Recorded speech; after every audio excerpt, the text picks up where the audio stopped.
From the Journal of Alice Munro. Doc says I should start at the beginning, at the place where this all started. I suppose he's right, because it wasn't always like this between Sally and me. There was a time when she was my friend, my best friend, a time when if she told me she'd murdered someone, I would have asked her if she needed help digging a grave. So where does a story that ends in fire and death begin? It begins in the snow, on the coldest day of the coldest winter of the last 50 years, with two girls on their 6th birthday in a silent house. It begins with a body. The first thing I remember is a dream that tasted like cake and was filled with confetti, balloons, and gold-wrapped presents. The second thing I remember is waking up to hollow, empty air. Sally was already up. She made her bed in the top bunk in a sloppy and hurried way that sometimes irritated me.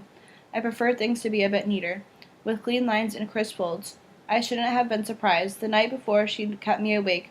Too excited to sleep, she chattered on about the next day, our birthday. The house was cold, and I shivered through the thin cotton of my nightgown. When my toes sank into the carpet, it felt as if ice crystals had kissed each fiber in the rug. For a moment I stayed still, and I listened to the quiet, trying to decipher a sound from below the stairs or from the snowflakes falling outside our window. But there was nothing, only the sound of my beating heart. I bounded down the stairs, oblivious to what that silence was telling me, what secret it whispered. Like Sally, I was too caught up finding the promised birthday joy. In my haste, I kicked a slipper out of the way and sent it hurtling through the slats in the banister. It landed with a soft thud on the body. Grandpa lay sprawled out on the floor, his head tilted so that his face caught the reflection of the snow through the window. I stopped perched on the last stair. One arm was tucked under his stomach at a weird angle, the other arm stretched out, the fingers that clawed the carpet unnaturally still. He won't wake up, Sally said. She sat by the fireplace, her legs drawn up to her chest, her chin resting atop her knees. Sally whimpered and ducked her head back into the dark cocoon of her legs. I crouched down and touched Grandpa's paper cheek. I tried that already.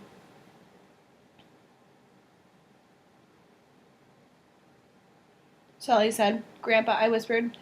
He still smelled like Grandpa, a heaty mixture of spicy cologne that always made me think of far-off lands.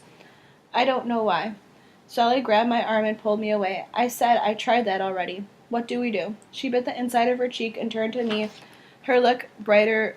We should let him sleep. He must be really tired. Let's open our presents. 4 presents wrapped in gold and silver striped paper rested on the dining room table. We tore into them. Grandpa had bought each of us a new outfit, a game, and a book. We decided that we were hungry, but there was only canned food in the house, and we weren't allowed to use the electric can opener without Grandpa. Sally found our yellow cake in the cupboard. We ate it till our stomachs hurt and then changed into our new outfits and raced around the house, slid down the banisters of the stairs, and watched cartoons all afternoon. By evening, Grandpa still hadn't moved. Not a finger, not a toe, not a blink of an eye. His skin felt even colder. Sally covered him with a blanket, and after we said good night to him, we went upstairs hand in hand and tucked ourselves in our bunk beds. We liked our new outfits so much we didn't bother changing out of them. From the top bunk, Sally read to me from one of the books Grandpa had bought us. I closed my eyes to the sound of her voice, so much like my own, so comfortable and familiar, like the feel of a well-loved blanket. Sally, I interrupted. Yeah? Will you sleep with me? Sure, she said, shinnying down from the top bunk. As she climbed in next to me, I scooted over in the bed until my body touched the wall. Do you think Grandpa will wake up tomorrow? Tomorrow was a school day, and every Monday was show and tell. Taylor Knapp was bringing in his pet rabbit, and I'd never touched one before. Of course, she said, her well-loved blanket voice suddenly scratchy, woven through with overconfidence and untruth. I turned around and rested my head on her shoulder.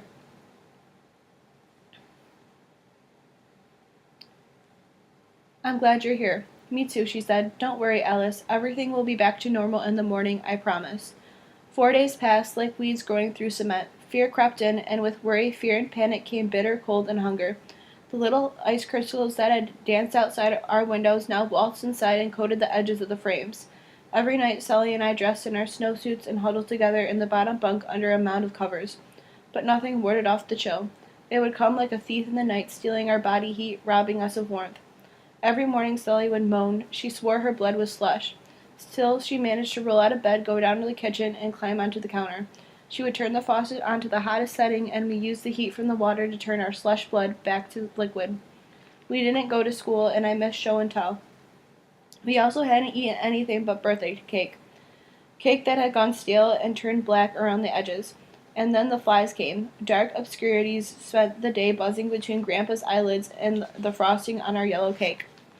On the fourth morning, we lined up all the canned foods on the kitchen counter and studied the labels and pictures. Baked beans, ham, corn, hunger clawed and screamed at the base of my stomach. Sully decided we should make a meal of the glossy photographs. She rolled her tongue around in her mouth and marveled at the different flavors. It tastes like Easter, she exclaimed. Now you have some.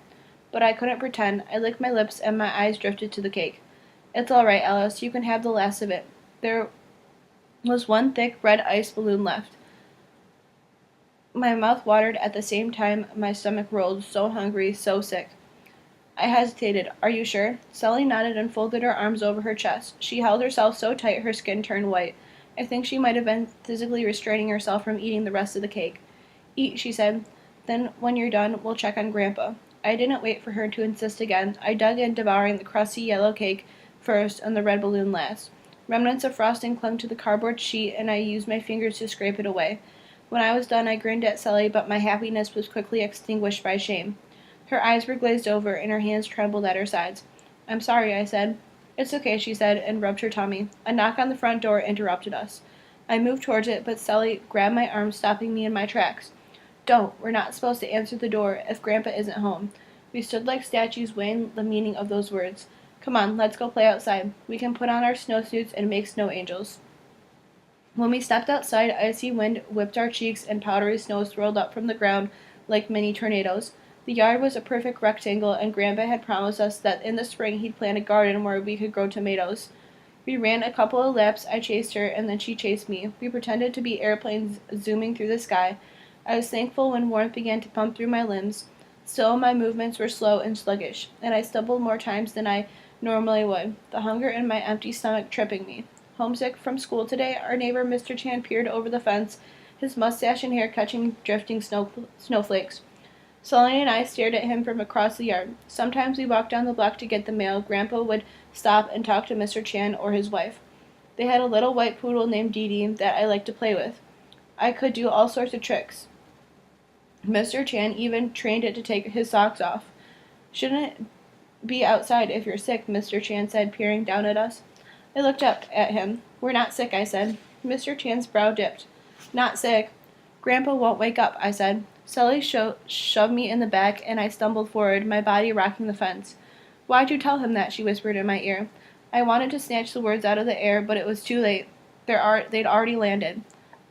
Won't wake up, Mr. Chan scratched his mustache. Maybe I should come over and take a look.